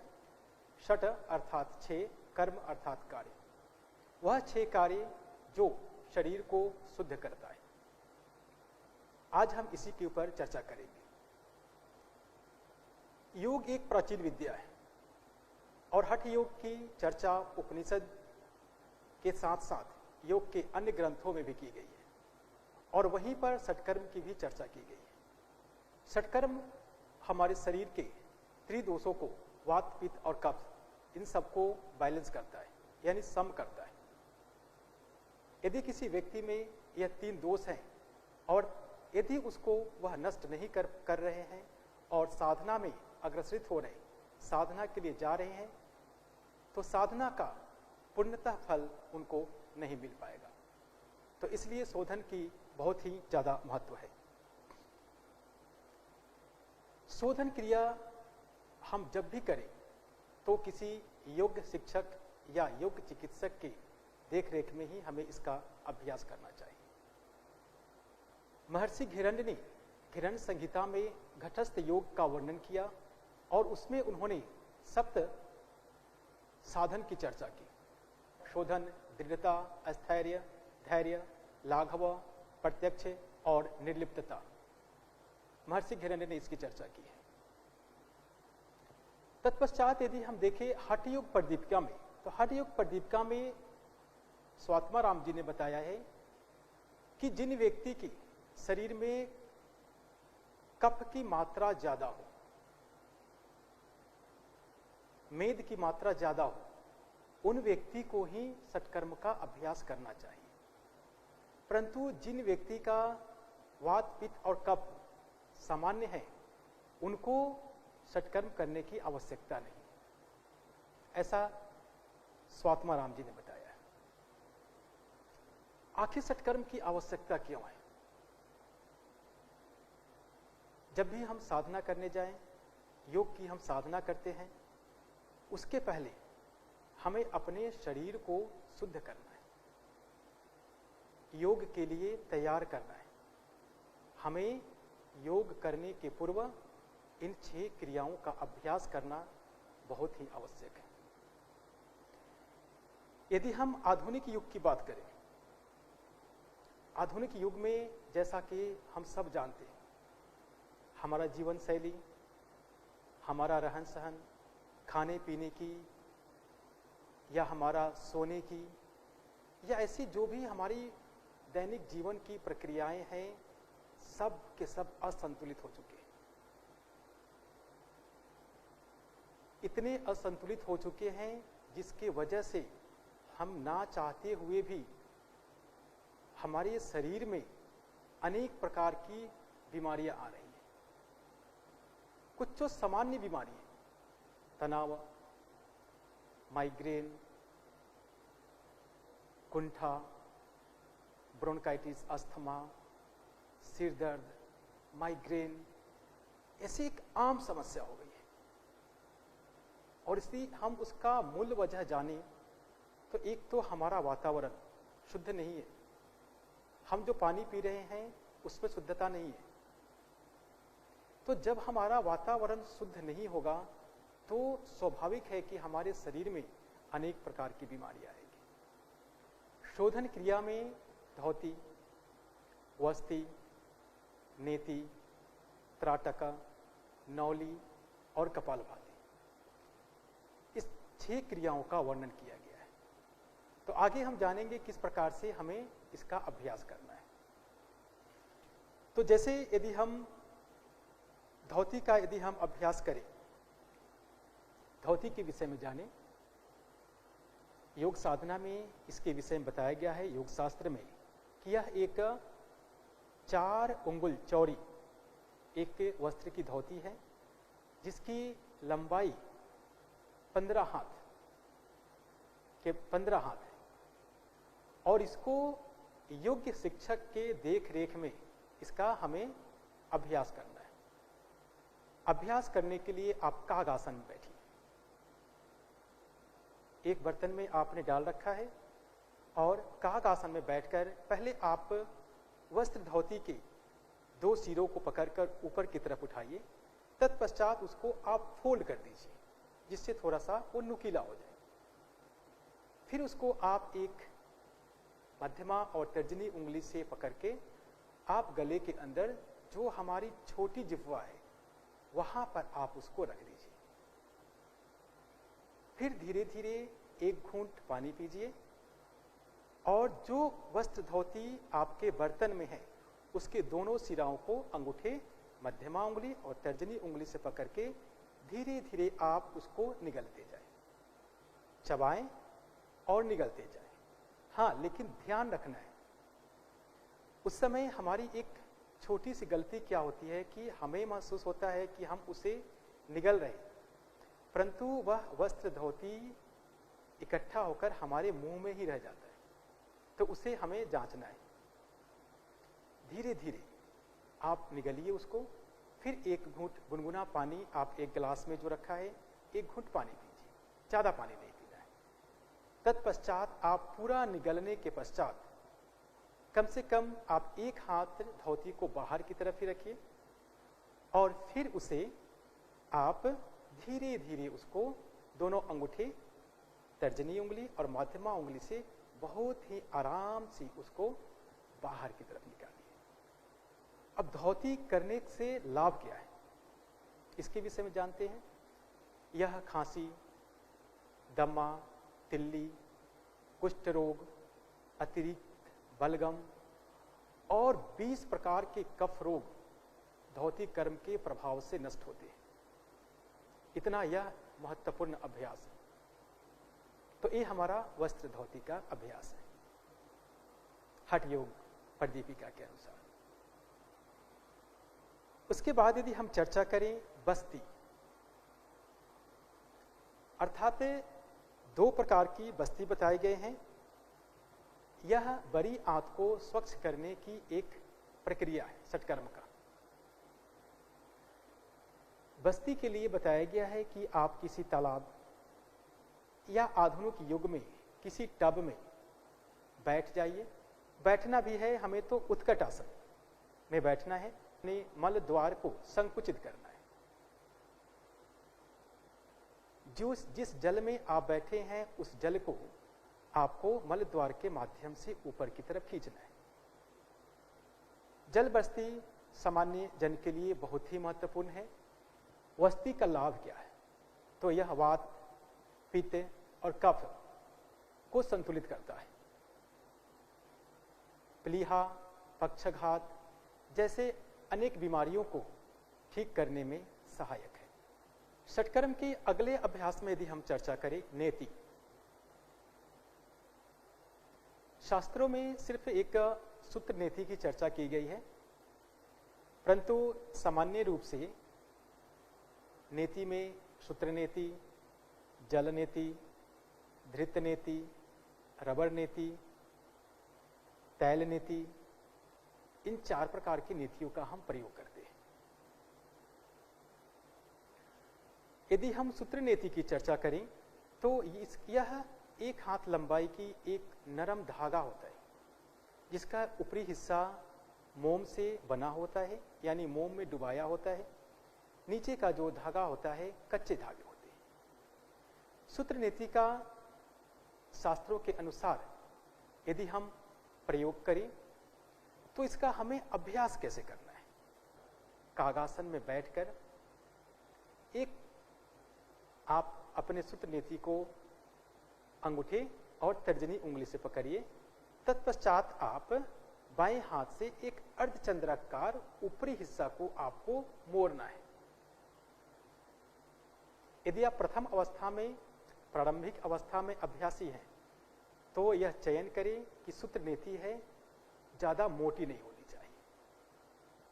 फिर उसको हम मोड़ करके जो नासारंध्र हमारा चल रहा है, यानी जिस नासारंध्र से महसूस हो रहा है कि सांस और प्रश्वास का आवागमन अच्छी तरह हो रहा है, उस नासारंध्र में हमें अंगूठे और तर्जनी उंगली से पकड़ के धीरे धीरे हमें नासारंध्र में अंदर की तरफ डालना है। यदि संभव है तो आप उसमें आप देसी घी जो शुद्ध गाय का हो उसको भी आप उसमें लगा सकते हैं ताकि वो चिकना हो जाए। अंदर डालते समय जैसे ही आप नासारंध्र में डालते हैं तो छींके आना स्वाभाविक है। फिर वो गले में, धागा जो डाला आपके गले में आ जाएंगे। तत्पश्चात आप तर्जनी और मध्यमा उंगली का प्रयोग करके मुंह खोल करके और फिर उस धागे को पकड़ के आप बाहर की तरफ तक खींच लीजिए और फिर उसको आप बाहर निकाल दीजिए। इसी प्रक्रिया को आप दूसरे नासारंध्र से करें। यदि आप उच्च अभ्यासी हो जाते हैं तो एक बार में दोनों नासारंध्र से करें और करने के बाद आप उसका विलोय करें, अर्थात उसको धीरे धीरे आप उसको अंदर बाहर उसका घिसाई करें ताकि जो भी मेद है, श्लेष्मा है आपके नासारंध्र में, वो सारे समाप्त हो जाएंगे। तो ये सूत्र नेति है। यह क्रिया हमारे कपाल को साफ करती है एवं शरीर के कंठ के ऊपर, अर्थात हमारे कंठ से ऊपर जितनी प्रकार की बीमारियां हैं उन सबको प्रबंधन करने में बहुत ही सहायक है नेति क्रिया। कहीं कहीं पर तो इसे ENT केयर के नाम से भी जाना जाता है, अर्थात जो हमारे ENT है उसके लिए बहुत ही महत्वपूर्ण क्रिया है सूत्र नेति। अब सूत्र नेति करना किसे नहीं है? जिन व्यक्ति को नक्सीर है, हृदय रोग या उच्च रक्तचाप से ग्रसित हैं, उनको तो इसका अभ्यास बिल्कुल ही नहीं करना है, क्योंकि जैसे ही इसका अभ्यास करेंगे रक्त का प्रवाह मस्तिष्क की तरफ तेजी से होगा और फिर आपको नुकसान हो सकता है। अभ्यास करते समय परेशान बिल्कुल नहीं होना है, डरना नहीं है, आपको संयम बनाकर रखना है। प्रथम अवस्था में आपको थोड़ा सा परेशानी होगा, आंखों में जलन हो सकते हैं। हाँ, कभी कभी ये भी देखा गया है कि कुछ साधक जब इसके प्रथम बार अभ्यास कर रहे हैं तो थोड़ी सी खून की मात्रा आ जाती है, तो इससे डरने की आवश्यकता नहीं है। यदि आपकी थोड़ी सी खून आ रही है तो आप अपने योग शिक्षक को उस समय बताएं। यह सूत्र नीति की बात है। सूत्र नीति के पश्चात जल नीति का अभ्यास करना है। जल नीति का अभ्यास हमें किस प्रकार से करना है? जल नीति एक टोटीनुमा लोटा होता है जो तांबे की बनी होती है, स्टील की बनी होती है। आजकल तो प्लास्टिक की भी बनी आ रही है, परंतु प्लास्टिक का प्रयोग नहीं करना है। हमें जो तांबे की है, स्टील की है, उसी का प्रैक्टिस अभ्यास करना है। जल नीति के लिए भी हमें गुनगुना पानी बनाना है। उसमें 1 चम्मच आप स्वाद के अनुसार उसमें नमक डालिए। नमक अच्छा क्वालिटी का होना चाहिए। कहीं कहीं पर सेंधा नमक डालने का भी प्रयोग बताया गया है। जो भी लवण है आप लवण का उसमें मिश्रित करिए और गुनगुने पानी को आप जांचिए। सबसे पहले हमें उसको जांचना है और बर्तन को संक्रमित रहित करना है। उस जिस बर्तन से आप अभ्यास कर रहे हैं उस बर्तन को गर्म जल या एंटीबायोटिक जो सौंफ है, साबुन है, उससे पहले अच्छी तरह से आप उसको संक्रमित रहित करिए। गुनगुने पानी डाल करके उसमें, और उसको हमें इस बात को जांचना है कि पानी ज़्यादा गर्म तो नहीं। तो उसके लिए आप अपने हाथ को उल्टा कर दीजिए और पानी को आप इस पर डाल कर देखिए। यदि यहाँ पर सामान्य है तो फिर आपके नासारंध्र में भी वह सामान्य होगा। यदि जल ज़्यादा गर्म है तो उसमें थोड़ा ठंडा पानी को मिलाइए, यदि ठंडा है तो उसमें थोड़ा गर्म जल को मिलाइए। तो ये तैयार हो गए आपके जल नेति की पानी। फिर आप कागासन में बैठ जाइए। यदि कुछ व्यक्ति कागासन में नहीं बैठ पाते हैं तो आप कुर्सी पर बैठ करके भी इसका अभ्यास कर सकते हैं। और बाई नासिकारंध्र से बाई नासारंध्र में आप जो टोटी है उसको आप धीरे से उसको आप प्रवेश करिए। उसमें प्रवेश करने के पश्चात आप गर्दन को धीरे से झुका देना है। जैसे ही आप गर्दन को धीरे से झुकाएंगे आप उल्टी दिशा में, तो स्वतः ही जल आपकी दाहिनी नासारंध्र से गिरना शुरू हो जाएगा। जल नीति का अभ्यास। जल नीति करते समय इस बात का ध्यान रखना है कि आपको गर्दन ज्यादा नहीं झुकाना है। आपके शिक्षक जो सलाह दे रहे हैं, जैसे करने को बता रहे हैं, वैसे ही इसका अभ्यास करिए। इसमें सिर्फ और सिर्फ सावधानी यही बरतनी है हमें कि हमें नासारंध्र से श्वास और प्रश्वास नहीं करना है। अर्थात उस समय हमें नाक से श्वास नहीं लेना है।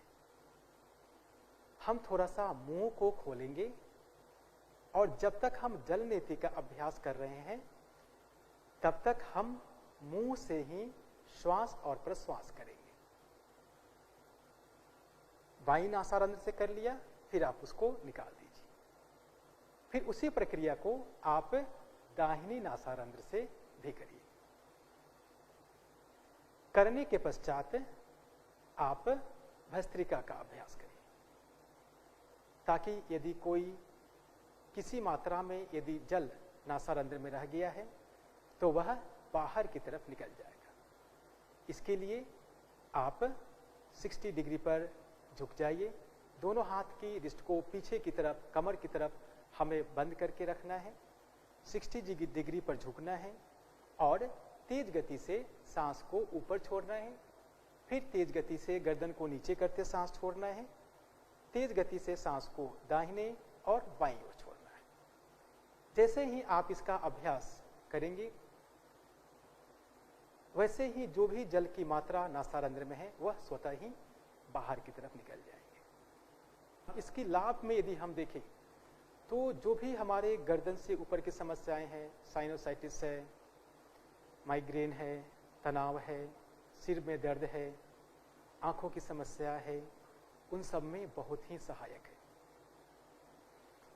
उन सब में सहायक तो है ही है, साथ ही साथ वर्तमान समय में हम जिस महामारी के दौर से गुजर रहे हैं, यदि आप प्रतिदिन या कम से कम सप्ताह में एक बार भी जल नीति का प्रयोग करें तो आपके लिए बहुत ही महत्वपूर्ण और लाभदायक हो सकता है। तत्पश्चात यदि हम बात करें अगला अभ्यास के लिए त्राटक। त्राटक की क्रिया अर्थात त्राटक हमें एक ही स्थान पर एक ही टक से लगातार हमें देखना है, वह त्राटक है। टकटकी लगाकर देखना त्राटक है। वह एक बिंदु हो सकता है या वह एक दीप हो सकता है, उसके विषय में हम आगे चर्चा करते हैं। तो त्राटक की अभ्यास के लिए हमें तैयारी कैसे करनी है? जब हम अभ्यास करेंगे उच्च श्रेणी की त्राटक की, तो इसमें बताया गया है कि आप एक घी का दीपक का प्रयोग करें। परंतु यदि घी का दीपक उपयोग में नहीं आ रहा है, यदि संभव नहीं हो पा रहा है, तो वर्तमान समय में हम कैंडल जला करके भी, कैंडल के साथ भी इसका अभ्यास करते हैं। इसके लिए हमें क्या करना है? तैयारी करनी है हमें एक कमरा जो अंधेरा हो, जिसमें किसी प्रकार की हवा का आना जाना ना हो, इस प्रकार की कमरे का चुनाव करें। और जहां पर आपको दीपक को रखना है उसकी ऊंचाई और जहां पर आप बैठ रहे हैं वो आपके आंखों के समान होना चाहिए। ज्यादा ऊंचा या ज्यादा नीचा नहीं होना चाहिए, इस बात का हमें ध्यान रखना है। तत्पश्चात आप किसी भी आसन में बैठ जाइए सुखपूर्वक। आसन में बैठने के लिए दरी, कंबल या योग मैट का प्रयोग अवश्य करना है। भूमि पर हमें नहीं बैठना है। और फिर आप एक टकी से लगातार उसी लौ को, जलते हुए दीपक की लौ को देखते रहना है। कुछ क्षण करने के बाद आपके आंखों में पानी आना शुरू हो जाएगा। आंखों में जलन भी हो सकता है, तो फिर आंखों को बंद कर लें और आंखों को मीच लें। थोड़ा विश्राम करें, फिर दोबारा इसका अभ्यास करें। करते समय जब हम बहुत अभ्यास में पारंगत हो जाएं, उच्च श्रेणी का अभ्यास में पारंगत हो जाएं, तो यह अभ्यास हमें ध्यान की तरफ भी केंद्रित करता है, अर्थात ध्यान की तरफ ले जाने में भी सहायक है। बहुत ही महत्वपूर्ण है त्राटक। त्राटक से लाभ क्या है हमें? यह आंख की सभी प्रकार की रोगों को प्रबंधन करने में सहायक है। यह थकान और आलस्य को नष्ट करता है। योग शास्त्र में तो बताया गया है कि यह एक गहने के समान है, आभूषण के समान है, जिसे हमें बंद डब्बों में गुप्त रखना है। अर्थात इसका अभ्यास इतना उच्च श्रेणी का है कि इसकी अभ्यास को गुप्त रखिए, गुप्त रख करके इसका अभ्यास करना है। तो बहुत ही एक महत्वपूर्ण है त्राटक। त्राटक के बाद हमारा जो अगला षटकर्म का क्रिया है नौली। नौली की जो प्रकार हैं, मध्य नौली, वाम नौली, दक्षिण नौली और भ्रमर नौली, ये 4 प्रकार की नौली का अभ्यास किया गया है, बताया गया है। नौली का अभ्यास करने से पूर्व इस बात को आपको ध्यान रखना है, आपका पेट खाली हो। अब इसका अभ्यास करेंगे कैसे? अभ्यास बैठ करके व खड़े होकर दोनों तरह से किए जाते हैं। तो खड़े होकर कैसे अभ्यास करते हैं इसका? आप अपने पैरों में कुछ इंच का अंतर देते हैं, दोनों हाथों को घुटनों से थोड़ा ऊपर की तरफ रखते हैं, दीर्घ श्वास लेते हैं और प्रश्वास करके हम अपने श्वास की गति को बाहर की तरफ अर्थात बाह्य कुंभक लगाते हैं। तत्पश्चात हम अपने पेट की मांसपेशियों को अंदर की तरफ खिंचाव देते हैं और जो भी मांसपेशियां खींचे हैं उसको हम बीच में लाने का प्रयास करते हैं। आंतरिक बल लगाते हुए अपनी पेट की मांसपेशियों को मध्य में लाने का प्रयास करते हैं। तो वहां पर एक पाइप नुमा एक आकार बनता है जिसे हम मध्य नौली के नाम से जानते हैं। ठीक उसी प्रकार से यदि हम दाहिने हाथ पर दबाव देंगे तो वह नौली दाहिने तरफ आएंगे तो वह दक्षिण नौली बताते हैं। और फिर हम बाएं हाथ घुटने के ऊपर दबाव देंगे तो वह वाम नौली कहलाता है। और फिर हम उसको उसी नौली को यदि हम चक्र की तरह घुमाएंगे बाएं से दाहिने, दाहिने से बाएं, तो वह भ्रमर नौली कहलाता है। अब नौली का लाभ क्या है? नौली हठ योग में और षटकर्म की विद्या में सबसे महत्वपूर्ण बताया गया है। यह सबसे आगे है। अपच, सुस्त जैसे अनेक दोषों और विकारों को दूर करने में सहायक है। यह नौली की क्रिया है। तत्पश्चात यदि हम बात करें अगला अभ्यास के लिए तो वह कपालभाति। कपाल जैसा और भाति नाम से ही व्यथित होता है कि लोहार की धौकनी की समान तेजी से सांस छोड़ना और सांस लेना, इसे कपालभाति कहा जाता है। यह सभी सलस्म विकारों को नष्ट करने में सहायक है। शास्त्रों में कपालभाति के प्रकार बताए गए हैं, जिसमें वातक्रम, व्युत्क्रम और शीतक्रम, ये 3 प्रकार से कपालभाति की चर्चा की गई है। वातक्रम कपालभाति की यदि हम बात करें तो इसमें हम सुखासन, पद्मासन जैसे किसी एक आसन में बैठते हैं। तत्पश्चात हम दाहिनी नासारंध्र को बंद करते हैं, बाईं नासारंध्र से तेज गति के साथ श्वास करते हैं। उस समय हमारा पेट बाहर की तरफ जाएगा।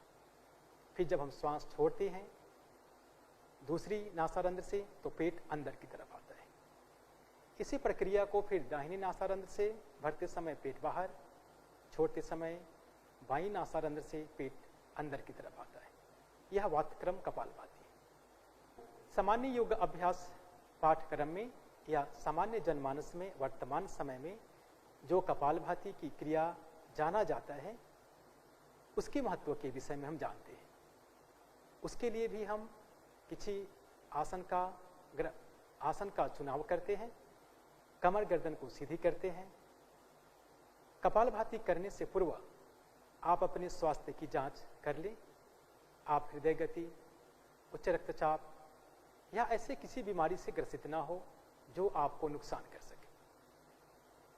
इसमें हम तेज गति से सिर्फ हम प्रश्वास को बाहर निकालते हैं, अर्थात हम श्वास को बाहर छोड़ते हैं और उस समय हमारा पेट अंदर की तरफ आता है। श्वास लेने की कोई प्रक्रिया नहीं है। इसमें श्वास हमारे शरीर में स्वाभाविक रूप से आता है, परंतु जब हम प्रश्वास करते हैं तो तेज गति से प्रश्वास करके हम क्रिया का अभ्यास करते हैं। प्रारंभिक अवस्था में इस क्रिया का अभ्यास 1 सेकंड में 1 स्टॉक के साथ करें और कम से कम 20 स्टॉक तक अभ्यास करें। यदि आप उच्च श्रेणी के साधक होते हैं तो धीरे धीरे इस क्रिया को और आगे की तरफ बढ़ाते हैं। इस क्रिया को करने से यह हमारे कपाल को तो शुद्ध करता ही है, साथ ही साथ हमारे उदर संबंधित जो समस्या है उसको भी समाधान करने में बहुत ही सहायक है। तो ये हमने चर्चा की आपसे षटकर्म के विषय में। 6 षटकर्म को हमने विस्तार पूर्वक जाना है। यदि अब हम बात करें कि इसकी सामान्य लाभ क्या है, तो यह शारीरिक और मनोदैहिक विकारों को रोकने और प्रबंधित करने में बहुत ही मददगार है। यह क्रियाएं तनाव को कम करता है।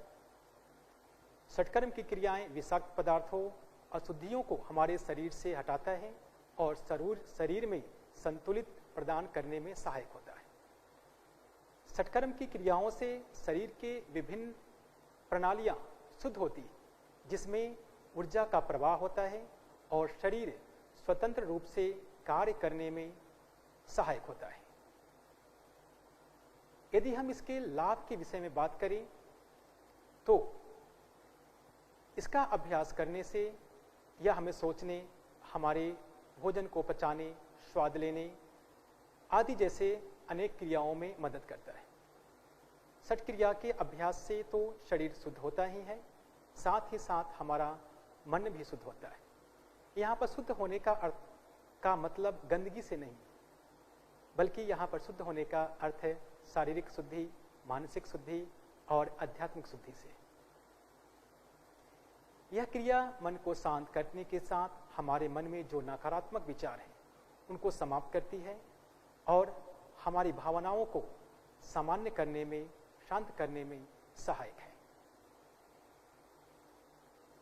घिरण संहिता में बताया गया है कि जब सूक्ष्म ऊर्जा नाड़ी अशुद्धियों से भरे होते हैं, जब तक हम इसे शुद्ध नहीं करेंगे तब तक हम प्राणायाम का अभ्यास करने के पात्र नहीं हो सकते। इसलिए प्राणायाम करने के पूर्व अपनी नाड़ियों को शुद्ध करने के लिए घिरण संहिता में इसकी चर्चा की गई। हठ योग प्रदीपिका में भी बताया गया है कि जो व्यक्ति मेद या वसा से ग्रसित हैं, उन व्यक्ति को ही इसका अभ्यास करना है। जिनका त्रिदोष सम है उनको इसका अभ्यास करने की आवश्यकता नहीं है। तो ये सारी हमने सत्कर्म के विषय में चर्चा की। ओम शांति शांति शांति। धीरे से आंखें खोलें। आप सबको पुनः एक बार बहुत बहुत धन्यवाद। नमस्कार।